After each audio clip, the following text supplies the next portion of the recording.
उधर यति नरसिंहानंद के बयान पर महाराष्ट्र में बवाल हो गया है।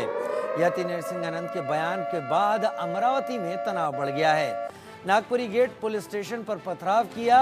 गुस्साई भीड़ ने थाने पर पथराव किया। भीड़ को नियंत्रित करने के लिए लाठी चार्ज किया गया। भीड़ पर आंसू गैस के गोले भी इस दौरान छोड़े गए।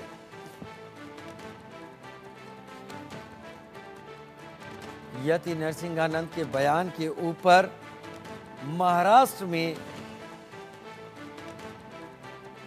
बवाल हो गया है। महाराष्ट्र के अमरावती में यति नरसिंहानंद महाराज के बयान के खिलाफ कानूनी कार्रवाई की मांग करने आए अल्पसंख्यक समुदाय ने नागपुरी गेट पुलिस स्टेशन पर पथराव किया। इसमें 10 पुलिसकर्मी घायल हो गए। इस घटना के बाद पुलिस को स्थिति नियंत्रित करने के लिए आंसू गैस के गोले छोड़ने पड़े। भीड़ को तितर बितर करना पड़ा।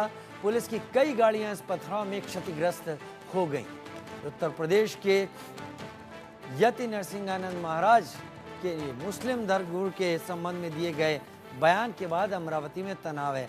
प्रथमेश मेरे साथ ज्यादा जानकारी के साथ इस वक्त जुड़ गए हैं।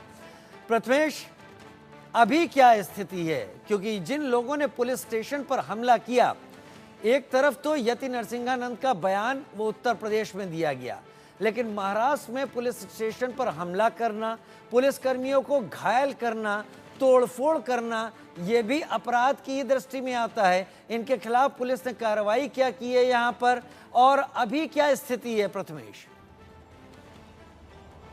जी बिल्कुल राजीव, अगर मैं फिलहाल अभी की स्थिति बताऊं तो अभी की स्थिति जो है स्टेबल है। फिलहाल लॉ एंड ऑर्डर का जो सिचुएशन है पूरी तरीके से पुलिस के कंट्रोल में है। हालांकि ये जब शुरुआत हुआ था, जब यति नरसिंहा राव जो ये महाराज है, उन्होंने जिस तरीके से एक बयान दिया था, जिसके बाद ये सब पूरी जो एक मुस्लिम समुदाय के उनके जो एक महाराज है उनके ऊपर जिस तरीके से उन्होंने बयान दिया था, उसके बाद ये सब पूरा शुरू हुआ था। और अमरावती से कुछ जो मॉब है वो निकला था, उनके तरफ से जो नागपुरी जो पुलिस स्टेशन है वहाँ पर गए थे, और उनके तरफ से ऐसा कहा जा रहा था कि इन पर मामला दर्ज करे, एफआईआर दर्ज करे। जिसके बाद एफआईआर दर्ज कर रहे थे, उसी वक्त कुछ ऐसे जो लोग आए वहाँ पर जिस तरीके से पथराव करना शुरू कर दिया था पुलिस स्टेशन के ऊपर। और इस सब पथराव में कुछ जो पुलिसकर्मी हैं वो भी वहाँ पर घायल हो गए थे। जिसके बाद लगातार पुलिस भी वहाँ पर जो आंसू गैस के गोले और लाठीचार्ज भी पुलिस की तरफ से किया गया था, क्योंकि जिस तरीके से जो पूरा सिचुएशन है वो पूरा आउट ऑफ कंट्रोल चला गया था। लॉ एंड ऑर्डर की जो स्थिति है वो कहीं ना कहीं अमरावती में मेंटेन नहीं थी। जिसके बाद लगातार जो 8 से 10 पुलिसकर्मी हैं वो भी इसमें कहीं ना कहीं घायल बताए जा रहे हैं। जिसके साथ ही 5 से 6 जो पुलिस के गाड़ियां हैं वो भी कहीं ना कहीं डैमेज हो गए हैं इन सब पथराव के चलते हुए। तो अब जिसके बाद ही जो है जो वहाँ के जो एसपी है उनके तरफ से जो है जो मामला इसमें पूरी तरीके से दर्ज किया गया है, और जो आइडेंटिफिकेशन का काम है कि ये कौन थे, किसने ये सब पथराव किया, इन सब मामलों पे फिलहाल जांच शुरू है। और फिलहाल ये सब जो जांच का विषय है, क्योंकि जिस तरीके से एफआईआर दर्ज कर रहे थे और एफआईआर दर्ज करते वक्त ही ये सब पूरी जब घटना हुई है, किसी ने जो है पत्थर है वो पुलिस स्टेशन पथराव करना शुरू कर दिए। जिसके बाद ही जो आसपास के पुलिस स्टेशन के जो कर्मचारी है, पुलिस के कर्मचारी, वो तुरंत ही नागपुरी पुलिस स्टेशन पहुंच गए और वहां पर जो पुलिस का बल है वहां पर बढ़ाया गया, क्योंकि जिस तरीके से जो कई लोग हैं वहां पर आ चुके थे और वहां पे आंसू गैस के गोले भी छोड़े गए थे, और वहां से जितनी भी भीड़ थी उसको तितर बितर करने का जो काम है वो जो पुलिस है उनके तरफ से किया गया। और फिलहाल के लिए जो सिचुएशन है अंडर कंट्रोल है। पुलिस के द्वारा भी ये कहा जा रहा है कि आप किसी भी जो बात है उस पर विश्वास ना रखें, किसी भी अफवाह पर विश्वास ना रखें, और फिलहाल जो है पुलिस का सहयोग करें और लॉ एंड ऑर्डर की स्थिति जो है अमरावती में मेंटेन करें, पुलिस की तरफ से ये जो कहा जा रहा है। और फिलहाल जो है अमरावती में भी अगर मैं बात करूं, नागपुरी पुलिस स्टेशन के जो आसपास के एरिया है वहां पर जो है भारी भीड़ के जमावड़े के ऊपर प्रतिबंध लगाया गया है। तो आप जो है 5 से ज़्यादा लोग एक जगह पर जमा नहीं हो सकते हैं। फिलहाल ऐसा जो पुलिस की तरफ से निर्देश दिए जा चुके हैं। यानी 163 वहां पर BNS 163 लगा दी गई है, जो कि पहले धारा 144 हुआ करती थी। पूरे अमरावती में क्या इस तरीके की पाबंदियां लगाई गई हैं प्रथमेश? जी फिलहाल ऐसा कंफर्मेशन नहीं है, लेकिन पूरे सिर्फ जो नागपुरी पुलिस स्टेशन के जो एरिया है, आसपास के जो इलाके हैं, वहाँ पर जो है ऐसा जो एक जो धाराएं है वो लगाई दी गई है। आप जो है एक जगह 5 लोग आप जमा नहीं हो सकते, वरना अगर आप दिखते हैं ऐसा तो आप पर कार्रवाई की जाएगी। और पुलिस की तरफ से ऐसा भी कहा जा रहा है, जो आपके छोटे बच्चे हैं या फिर जो जवान लोग हैं उनको आप संभाल के रखिए कि कोई भी ऐसा कोई अगर लॉ एंड ऑर्डर की स्थिति में कोई तोड़ते हुए दिखा तो फिलहाल जो पुलिस तुरंत ही उन पर कार्रवाई करेगी। ये भी सीधे निर्देश पुलिस की तरफ से जो लोग हैं उन्हें दिए गए हैं, क्योंकि जिस तरीके से कल हमने सिचुएशन देखा था, बहुत ज़्यादा खराब हो गई थी सिचुएशन की। लोग बाहर से आ रहे थे और लोग पथराव कर रहे थे, और पथराव के चलते हुए जो कुछ पुलिसकर्मी हैं वो भी उसमें घायल हुए थे, जिसके बाद जो पुलिस ने आंसू गैस के गोले, लाठी चार्ज तक वहाँ पुलिस को करना पड़ा, और तब जाके जो पुलिस है वो कहीं ना कहीं कामयाब हुई भीड़ है उसको तितर बितर करने के लिए। और कहीं ना कहीं उसके बाद ही जो लॉ एंड ऑर्डर की स्थिति है वो मेंटेन की गई, और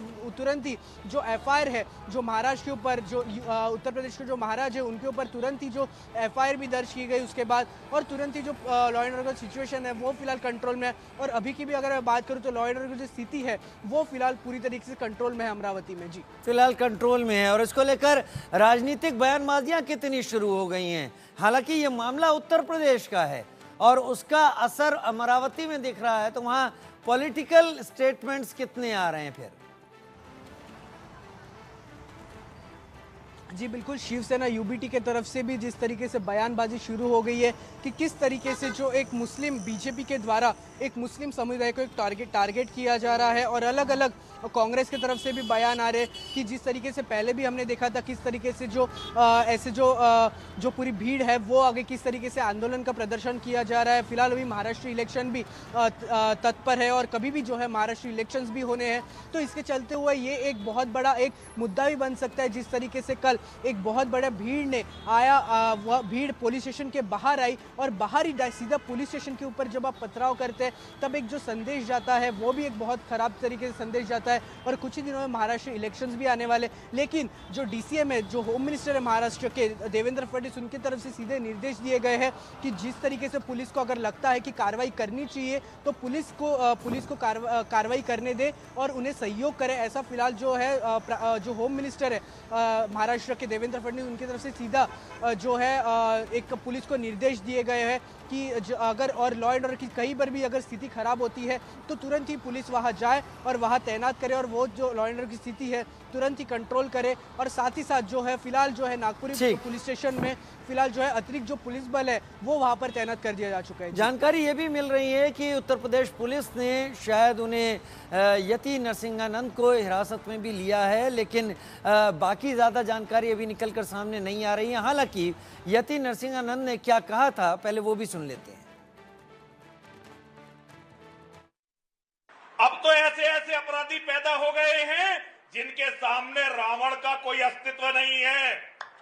अगर आज जलाना है, मैं सारे हिंदुओं का इस मंच से आह्वान करना चाहता हूं, यदि आप जलाना चाहते हैं हर दशहरे पर तो आप को जलाइए।